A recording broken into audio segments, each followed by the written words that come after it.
Matbuhay Grade 9.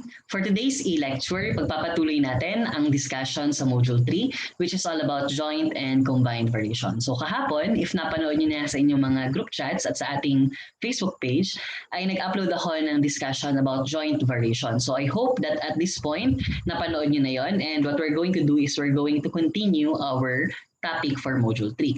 So the topic for Lesson 3.2 or Lesson 2 of Module 3 is all about combined variation. So before we proceed with this topic, fast recap lang muna tayo about joint variation. Tandaan that joint variation is a kind of variation whereas one quantity varies directly as the product of two or more quantities. So that's the same with direct variation. Ang pinagkaiba niya lang, it comprises of three or more quantities. All right? So let's proceed now with combined variation. So what is combined variation? So it refers to a situation in which one quantity varies directly or jointly and inversely as the other quantity. So pag sinabing combined variation, pinaghalo-halo na yung first three types of variation. So it's a direct variation or a joint variation. Tandaan yung joint variation is just a type of direct variation, di ba? But ang joint variation comprises of three or more quantities. And pinagsamang inverse variation din. So it varies inversely with the other quantity. So again, it's either directly or jointly and inversely na kind of variation. That's why it's called combined variation. Pinaghalo-halo yung three types of variation. So this can be expressed into a mathematical statement or equation as W is equals to K times X times Y divided by Z. Or if yung K yung hahanapin mo, you simply manipulate this equation. You will get K is equals to W times Z all over X times Y. So as you can notice here, you cross multiply W times Z, then you divide both sides by XY. So you will get this formula for K, kung K yung hinahanap. Alright, so let's now have some real-life examples of combined variation.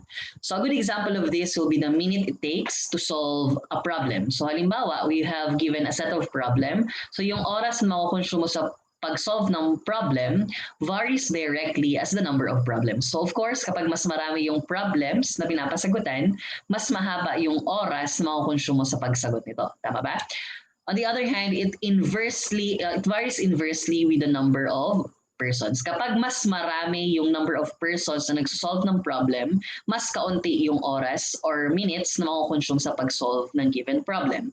So again, it varies directly with the number of problems and varies inversely with the number of persons. So again, it's a combination of the direct and inverse variation. So another good example of this one would be the volume of a gas. So take note that the formula for the volume of gas is it varies directly with the temperature and inversely with the pressure, di ba, sa chemistry. So another good example would be the electrical resistance of a wire, which varies directly as its length, so gaano kahaba, and inversely with the square of its diameter. So that is electrical resistance of a wire. This is for physics naman, di ba? And the centrifugal force of the moving object, so particularly in a circle. So we know that it varies jointly with the radius and the mass of the object, and inversely with the square of the time. So again, itong dalawa, this is a combination of direct and inverse, while the last example is a combination of joint and inverse variation. So these are real-life examples of combined variation. Alright, so let's now translate statements to mathematical equations. So the same nung ginawa natin sa direct, inverse, at joint variation. So let's start with this statement. And let's use K as a constant of variation. So A varies directly as B and inversely as C. Again, this is a combined variation kasi we have the combination of direct variation and inverse variation. So let's do it step by step. A varies directly, so don't forget the K as your constant of variation, as B, and inversely as C. So your C will become the denominator. So yung K dito, pwede mo din naman siyang ilagay sa gilid like a mixed fraction like this, K B over C. Pero para mas maging consistent or pare-parehas tayo ng format, gawin nyo na lang, ilagay nyo palagi sa numerator. Okay? So, for consistency, again, write the concept of variation on your numerator. Kasi technically, may over 1 yan dyan na denominator, so you will simply multiply k times b and 1 times c, which is c. Alright. So, another good example or another example of statements to equation will be m varies directly as n and inversely as the square of p. So, let's again convert this into equation. M varies directly as n. So don't forget the k as your constant of variation. Kn all over, say inversely, as the square of p. So that will be p squared. So that's it. This is now your equation. Again, don't forget this special terms na ginagamit. We have the square, so therefore we're going to apply square on your equation. All right, so next example will be this one. The maximum load that a cylindrical column with a circular cross-section can hold varies directly as the fourth power of the diameter and inversely as the square of the height. So in this case, walang binigay na representation. So it's up to you to give some variables or assign some variables na gagamitin. So halimbawa ito, maximum load that a cylindrical column with a circular cross-section can hold, pwede natin gawing letter M, di ba? So the representation for this quantity would be M. So directly as the fourth power of diameter, let's use D here, and inversely as the square of the height. So height is H. So let's translate that now to equation. So the maximum load varies directly as the fourth power. So again, D raised to the fourth power. So that will be D raised to 4. And inversely as the square of the height. So that will be H raised to the power of 2. So this will now be your equation. M is equals to K times D raised to the fourth power all over H raised to the power of 2. So do you get that? I hope so because this will be very important skill para mas madaling ma-solve yung mga worded problems. Kailangan marunong ka mag-translate ng statement to equations. All right, so if you truly get that, I want you to try this. Number 1 and number 2. So try this on your notebook, and if you already get the answer, just send it to me through Messenger. And just like the other winners, the previous winners, you'll get the chance to win FB10 loan. So 3 days din yung pwedeng magamit for watching e-lecture here on our Facebook page. All right? Sige. So let's now proceed with some worded problems. So example will be, if h varies directly as m and inversely as n, and h is equals to 14 when m is 7 and n is equal to 3, find h when m is equal to 4 and n is equal to 8.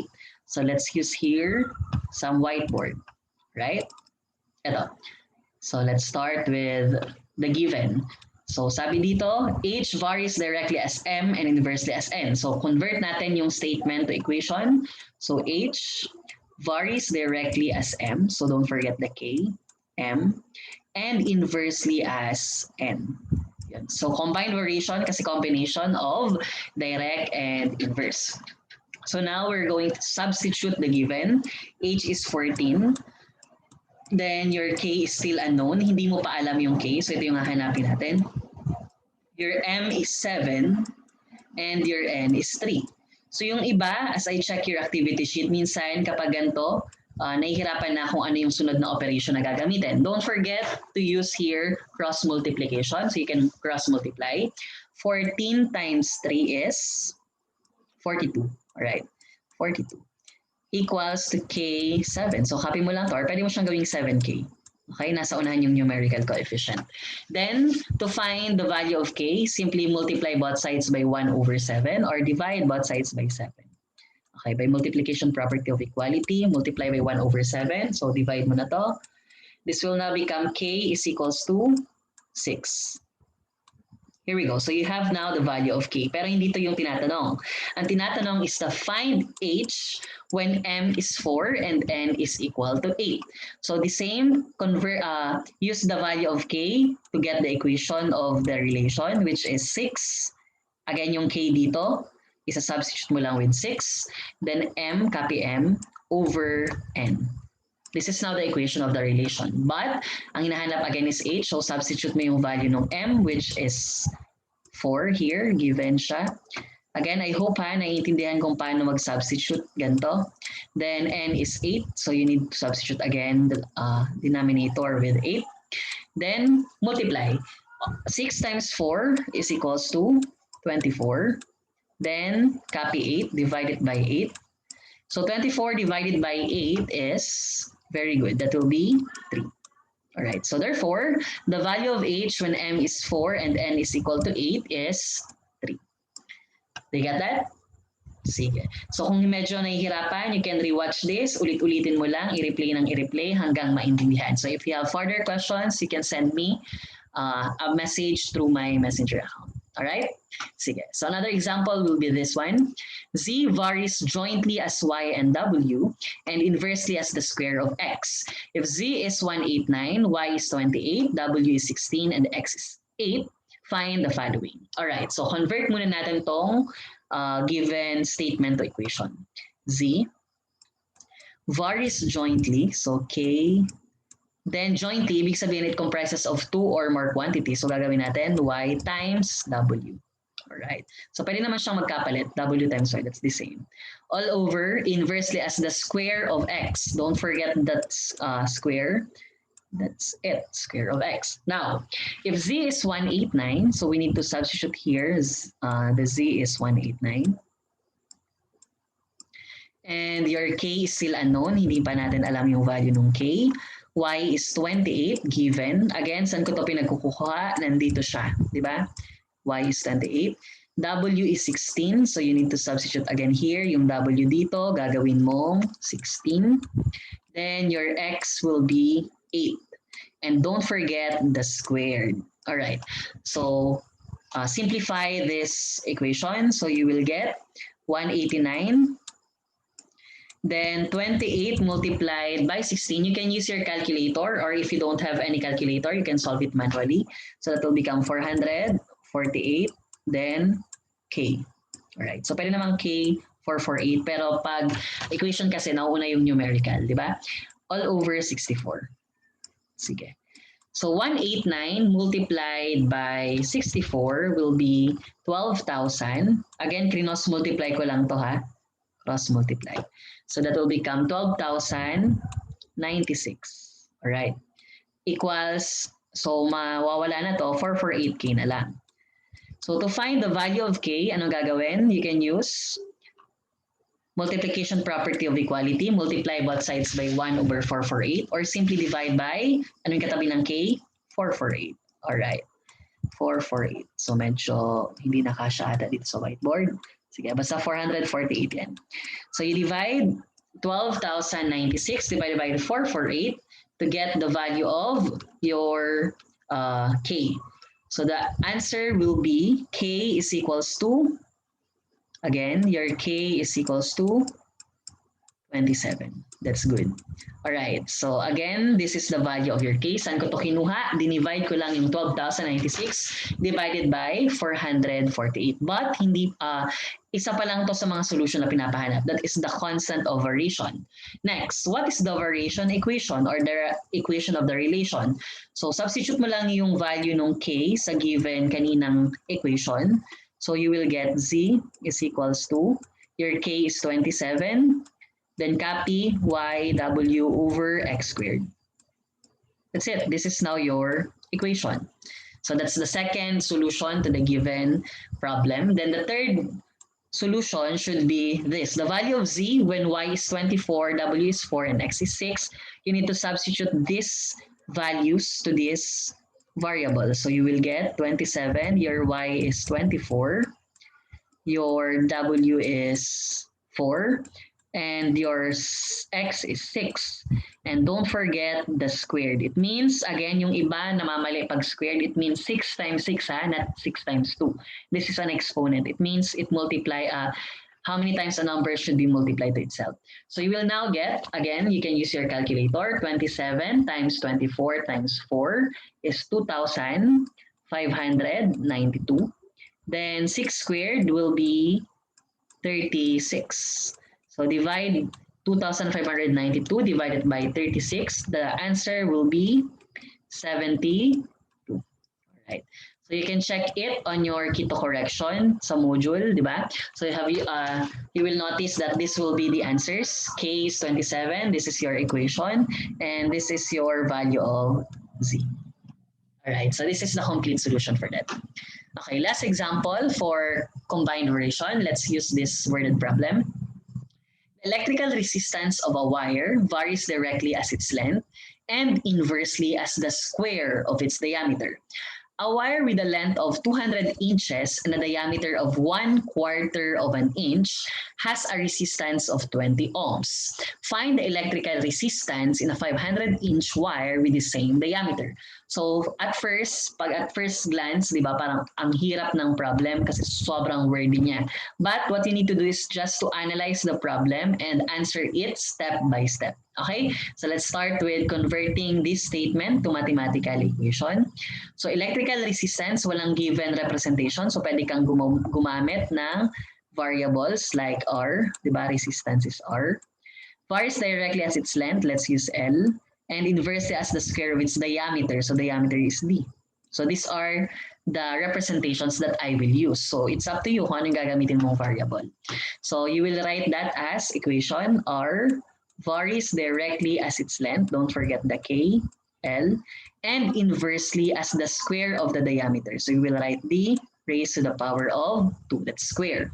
Now, a wire with a length of 200 inches, okay, so that's the L. Okay, so let's substitute. The L here is 200. And a diameter of 1/4 of an inch. Okay, so dapat marunong ka ding understand the mga terminologies na ginagamit. 1/4, ibig sabihin that is 1/4, di ba? So that will become 1/4. Or if you want to convert to decimal, pwede naman, gamitin mo 0.25. Then don't forget the square. And has a resistance of 20 ohms. Yung ohms is the unit of measurement for resistance, di ba? So you will write 20. Then your K is still unknown. Ito yung hahanapin mo. Alright. So you need again to cross multiply. But before that, i-simplify mo muna. 20 equals 200 times K is 200K. Okay. 1/4 squared will be, again, here you can use your calculator if you want to. Or if you want to solve it manually, you can also do so.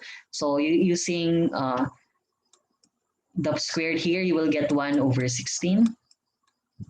Then you can cross multiply it now by 20. So 20 times 1/16 will be 5/4. All right, so that will be 5/4. Hindi na ata kasha. Sige. Equals 200K. How do we find the value of K? Divide both sides by 200. Or you can use multiplication property of equality. Multiply both sides by 1/200. All right. So the same lang yan ha, dun sa dinivide. Hindi na kasi kasha, kaya ganito ko na ginawa. So now you will get, again, divide 5/4 by 200. So you will get 0.00625, or in fraction, the K is 1/160. All right. So this is now your K. Or you can convert this into decimal, 0.00625. So parehas lang din naman. So now let's use the equation. So your K is 1/60. Saan galing? Sinolve mo kanina. Your L is still here and your D is here and squared. So this is the equation of the relation. Let's now proceed with the next statement. Find the electrical resistance, yung R ang hanapin, in a 500-inch wire. Of course, ito, naka-inch yung unit of measurement. This is the length, di ba? Okay, you need to analyze then. So R is equals to 1/60 times your length is 500. Then the diameter is the same, nakalagay with the same diameter. So pag sinabing the same, parehas nung kanina, which is 1/4, the squared of 1/4. Yan, 1/4 squared. So to simplify, R, so you can use again your calculator if you want to. 1/60 times 500 is 8 1/3 or 25/3 divided by 1/16 or 1/4 squared. You will now get the value of your resistance, which is equivalent to 50 ohms. All right. So So, saan galing yung ohms? Again, that is the unit of measurement for resistance. Ito kanina. So, the resistance now, if your wire is 500 inch long and the diameter is 1/4 of an inch is 50 ohms. Here we have it. Do you have any questions? So kung nahihirapan, try to rewatch this, ulit-ulitin. Then if you have questions, feel free to chat me. Alright? Sige, let's go back to my PowerPoint. Okay, nasolve na natin to.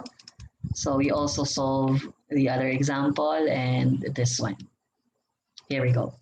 So let's now try this problem. So this is a try this problem. So I am challenging you to answer this worded problem in your notebook. And if you have your answer already, you can send it to me through Messenger and try to win FB10 load. All right? Sige. So this is a challenge. So I hope that you will take the challenge. Sige. And use K as your constant operation. Okay, so just a short recap of all our Module 3 topic. Pag sinabi nating joint variation, it's a product of two or more variation. So the same lang siya with the direct variation. Ang pinagkaiba niya lang, more than one quantities yung product niya. So pwede kang magkaroon ng product of two or more quantities. On the other hand, pag sinabi namang combined variation, it involves multiplication and division. It's the product and the quotient of two or more quantities. That's why it's called combined kasi pinaghalo-halo yung direct or jointly and inverse variation. So I hope that it's clear. So that ends our lecture for today. I hope that you have learned something from me. And once again, happy learning. Bye.